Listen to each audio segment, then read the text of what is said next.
Now, let me recap where Joseph left off. We were in this portion of our training, key considerations before starting the field work. Okay, I was saying that this portion of the training contains a lot of those things that we discerned needed to be given attention to. Some of the things here that had been shared by myself and Joseph were the things that we found out that we failed to do in the past. Well, in SOS, we continue to learn, we continue to upgrade, we continue to update, and because we want to have more results. And so, these key considerations before starting a field work. Okay? Okay, before I go on, does everybody hear me? This is what I always have to check in the online setting. I might be talking here and nobody hears me. Are we okay? Thanks, Joan. By the way, this is recorded. So we will be editing the recording. We'll remove the ad-libs and everything. So this can be viewed or rewatched by you. All right. So we were saying these were the key considerations before starting the field work. Okay. Joseph was talking to you about considering the church planter. No church planter, no qualified, no committed church planter. You may have a target place, but we will not send an SOS team there. Sayang lang, class, because the one who plants the church is the church planter. Okay? And then Joseph talked about defining the church to be planted, because the church planter, that is his dream. God has given him a vision of what is that church that he will plant, what he received from God as the specific, character of the church that he will plant.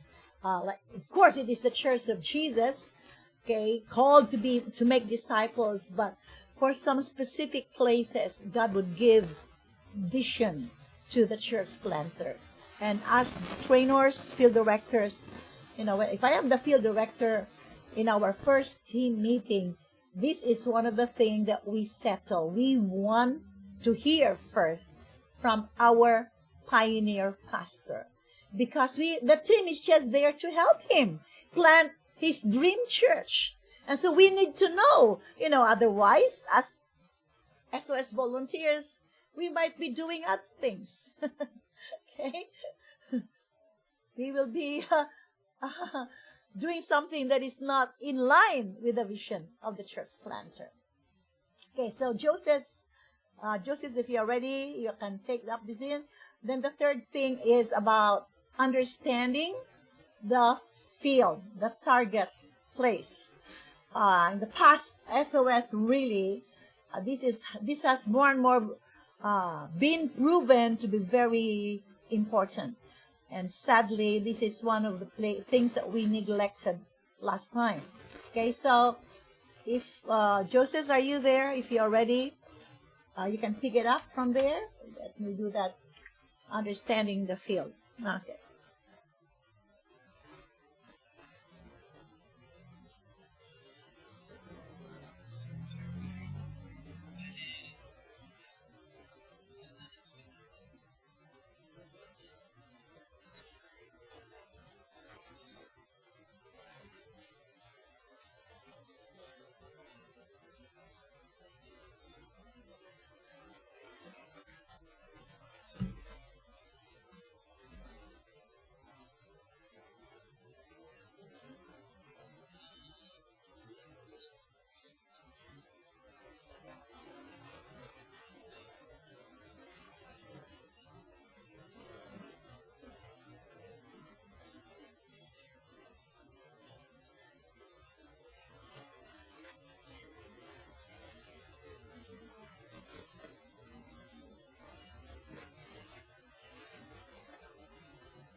Kakain ka pa yata dyan.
Okay,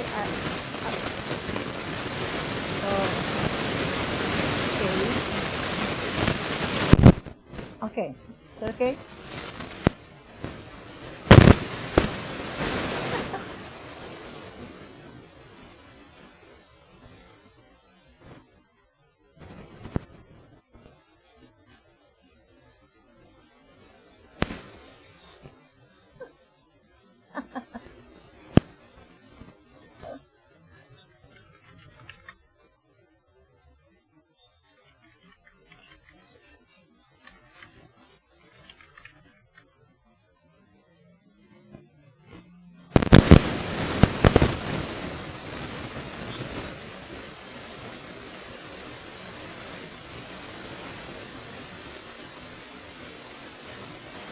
Static pa?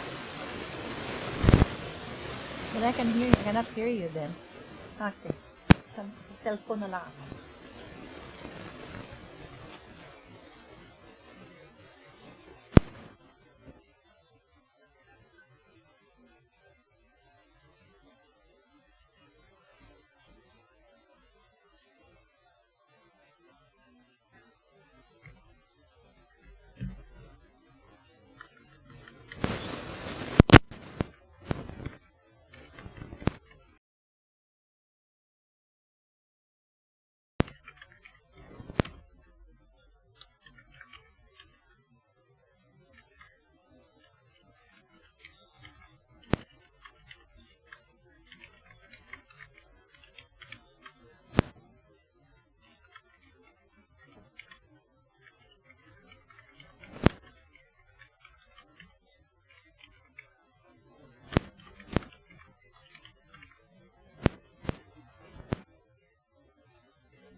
Right. So, okay, thank you, Joe. All right. So, let me see. How do I do this?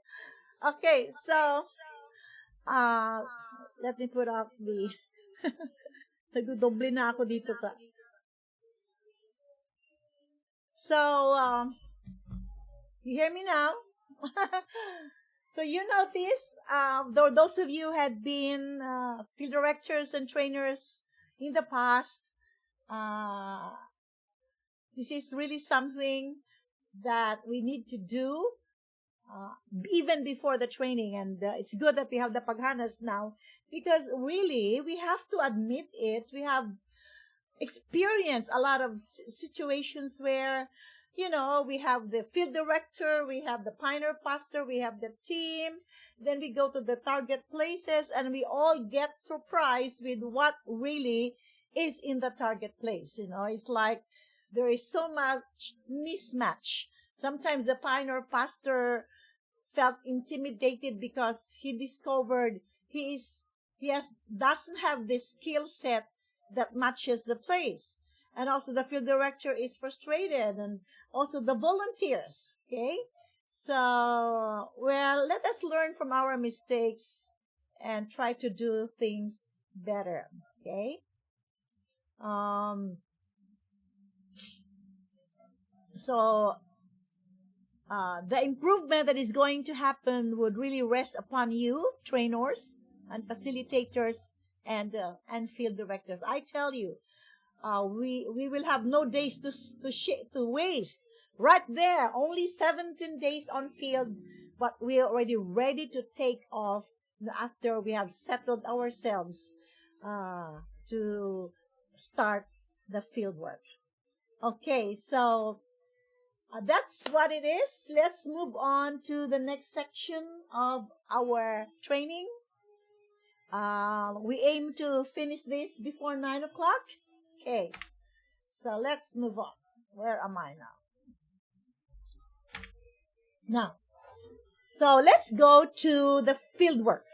Okay, the actual field work now. What is going to happen on field? Okay, so I hope. Excuse me. Do you hear noise in the background? Can you tell me if you are hearing noise? There is actually a show going on right now in our ground floor. It's the it's the Madagascar show by Mind Haven School. They rented our place. It's a show for special children. It's a beautiful show. So please bear with us if you hear some music in the background. That is from the show downstairs. My office here, the door is closed, but somehow we still pick up some of those noise. So please focus more, okay, as we go on. Thank you. So let's look into this, the Field Work Operations Guide. Okay. The principle here is this.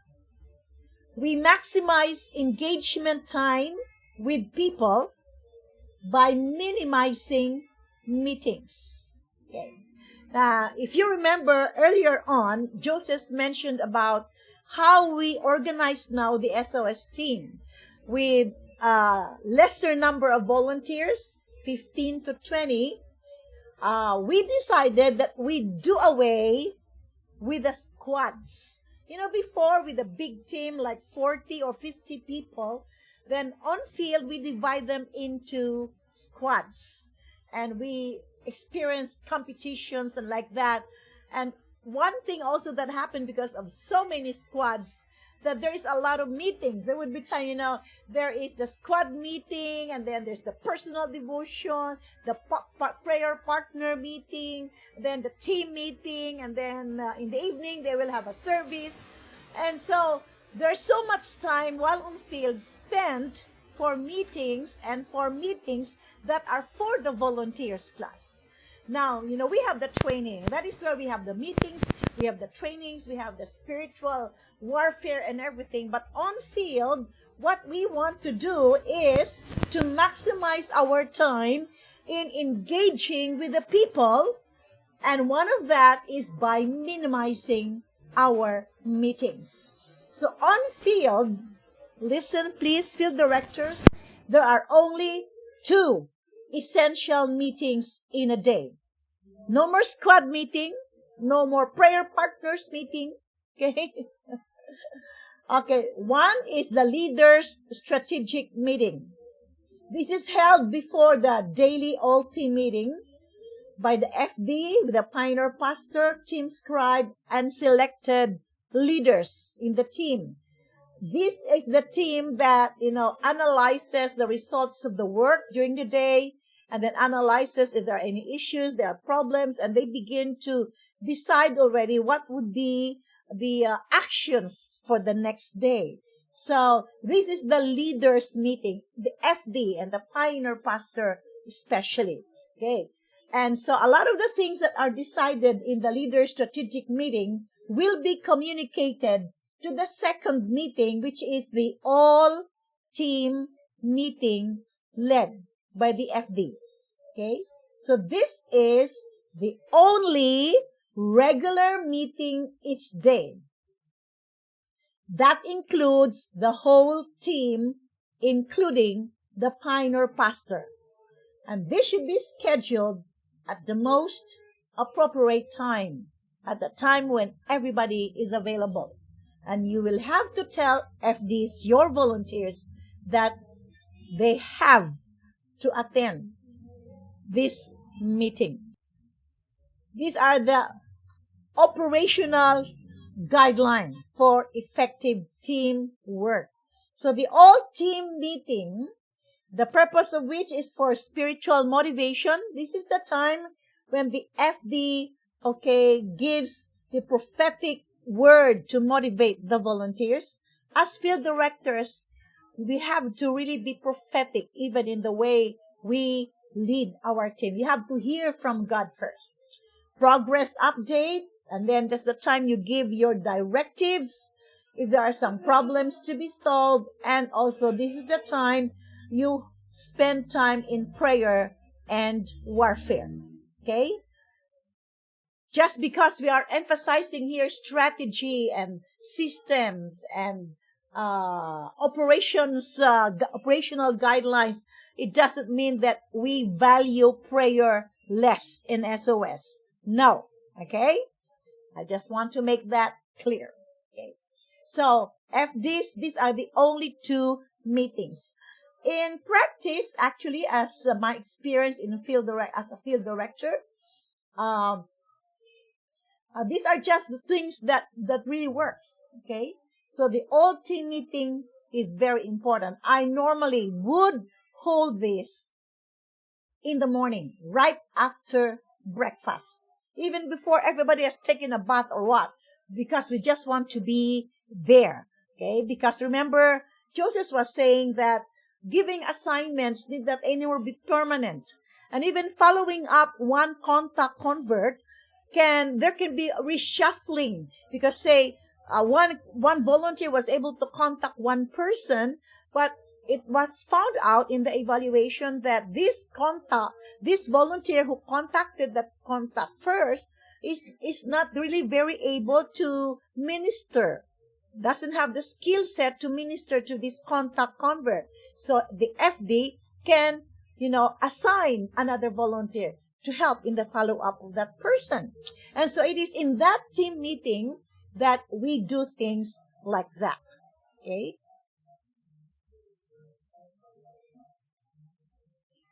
Yes. Now you address that. Okay? You address that. Roger. Yeah, they have to. Well, I'm glad those 2 volunteers that I had to explain it to them, and they submitted. Okay? As long as, people understand this is a thing that we do as a team. They have to understand that they are supposed to work as a team, and in the duration of time that they are volunteers, they have to go with the agreed systems and rules and working arrangements. Okay? Without, criticizing, let your volunteers understand. Okay. So, what does a day in the field look? Now, this is, class, a sample work schedule every day. Okay, what is going to happen in the day-to-day basis? The daily fieldwork schedule that involves all the team members are simplified to include only the necessary. Okay, so you start with an all-team meeting where you, for direction, for alignment, for assignments, for prayer, okay? And then you immediately start the fieldwork, morning, afternoon, or evening. And this can be flexible and adaptive to community rhythm. There was a mention here earlier on about a place where there are no people in the day, but people are out in the evening or in the late afternoon. Well, if that is the case, you have to adjust. Or you can identify certain sectors of the community that are available not during the general times when people are out. Perhaps you can say, okay, in the morning, people are mostly in their work, they are in the market. Then probably you can have engagement team that can reach out to people in the workplaces or in the marketplace, okay? And then you have an all out, contact, getting contacts, engaging with people at the hours where people are outside their home. So that's why the survey is very important. I remember, class, when I was field director in Mariveles, Bataan. It was the place where there's a lot of factories, and people there go to Bataan, Mariveles to find work in the factories. So the huge percentage of the population there during the day are all inside the factories. Okay? So we had to change our schedule. And so people after office hours, after work time, after dinner, everybody was all in the seawall. Okay? And so I found myself forcing my volunteers to sleep. I said, you've got to sleep after lunch so that we can stay up late in the evening. Okay? And then in the morning, I have to deploy specific groups of my volunteers to go into the gym, into the market, things like that. So that's how you manage the field work. Okay? So that's it. Field work, where you get to gather contacts, to process converts, prepare people for congregate life. And then another thing that should define your daily work is the recording of fieldwork data. Every day. Okay? I hope everybody says every day. This is the updating of the individual progress report forms. It's a daily thing because the evaluation of the results is also daily. The lead team, okay, will evaluate the results so you would know what to do the next day. So the volunteers should update their IPR forms daily. So most of the time, this is done in the evening, okay? So the purpose is to keep accurate results and provide basis for planning and the next actions. Now, of course, we are people. We need to sleep, we need to eat, we need to do some life essentials. So other things that can happen in the camp, of course, give time for personal care and rest, to sleep, to do the laundry, to do housekeeping, to share in the cleaning and the cooking. Now, we do not anymore assign one as the warden and get him to stay and have no place in the fieldwork. No, it's just a role if needed. If your housing doesn't need a warden, no warden should be assigned. Just buy a padlock to your to your accommodation place. Or sometimes you can have flexible meal times later on, especially when the field work is going on and depending on the schedule of the place. Okay, and then cooking. Now, no volunteer should should be exempted from field work for the reason that he has to cook. Okay? Perhaps you can just assign, depending on the schedule of the volunteers, the one to cook. Or we appeal to the facilitators for our church planting laboratories if there could be a volunteer cook to cook for the team. Because the team is small, one cook will be enough. Okay? Now, I had a funny experience, class. I will not mention the place. I was field director, and then the district superintendent was kind enough to arrange for cooks to cook for our team. But you know what happened? Every day, there is a different team of cooks that come over to cook for us. And there were too many of them. Almost 7 to 8 people every day. And we were in a tight budget, actually. So, well, thank you for that act of kindness on the part of the district superintendent. But honestly, it was more of a burden for us than a blessing. Okay? So we were already lacking in space where to eat, where to sleep. Yeah, naubos yung aming budget. Okay. And so, please, okay, even one cook will be enough, all right? And then you can have exercises, you can have fun times. Yeah, as field directors, you feel the atmosphere in the camp. If you feel the team needs to have some fun time, okay, let us have some exercise in the morning. But it is not a must, okay? It is not something that is actually obligatory, okay? So this is the simple work schedule. We have lessened the number of days. We have lessened the number of meetings. We want to simplify the work because we want to have, while we are there, we have to have more time to engage with as many people as we can. Okay? I hope that is clear. Now about the recording. Okay? In SOS, the Individual Progress Report form serves as the foundation for tracking each contact and convert. So these forms become the first official church records, ensuring that every individual is accounted for and nurtured in their faith journey. Okay? So by keeping detailed and organized records, the church builds a strong foundation for lasting impact. Take note of this, class. This will be the first official church record. They are not to be thrown away. They are not to be forgotten. These records have to be updated, and additional people who will be saved later on into that new church will be added. The records will be added. The records should only grow. Now, we have revised the IPR form, and so I will also be providing you with a copy of that. The IPR form is more of a narrative, so there'll be spaces where the volunteers relate what actually happened. And then also during the training, or probably we can schedule another online training, especially for the scribes, because we have started to use Google Maps. Some teams have started to use, in place of the IPR form, they have started to use Google Maps, where they also put in there the results of their field work.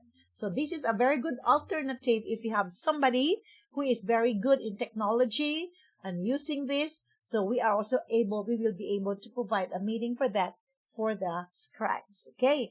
And I think the pioneer pastor should also know how to do this. It's a very good tool, class. When I was field director, before we even reached the place, I know the address of our accommodation, the description. And so I studied on Google Maps our area. I saw the place where we are going to stay. It was a yellow house. I already saw the roads, already saw the neighborhood, and I can already put some pins on the homes of my neighborhood.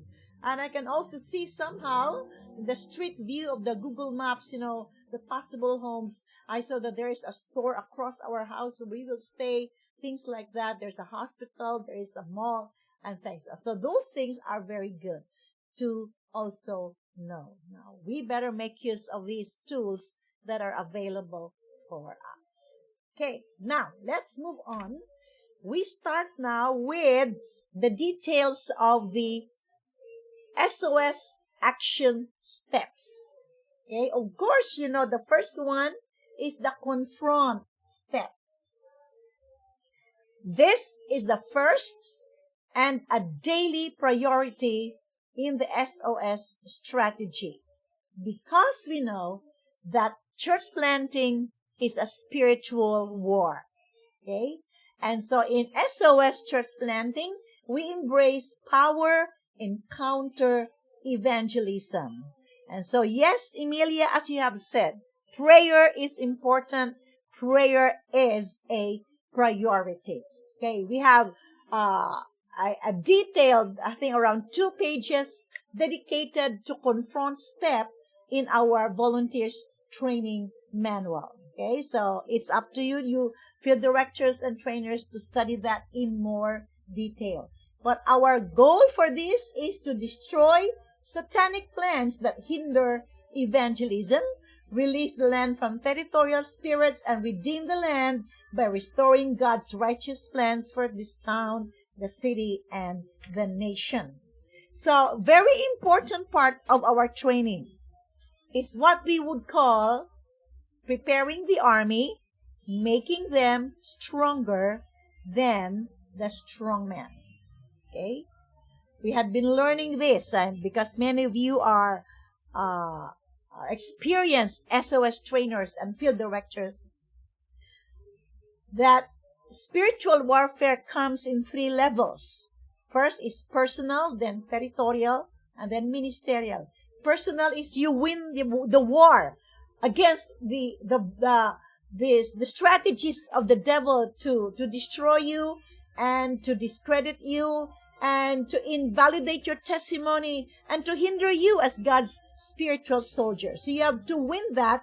And so during the training, we conduct 1 session of this being stronger than the strong man. Only then that, we can pray and release the place against the territorial spirits that govern or dominate the people there. And then we can come and minister to people, and they will be saved and they will be delivered. For we believe that a strong army is a result of strong individual soldiers.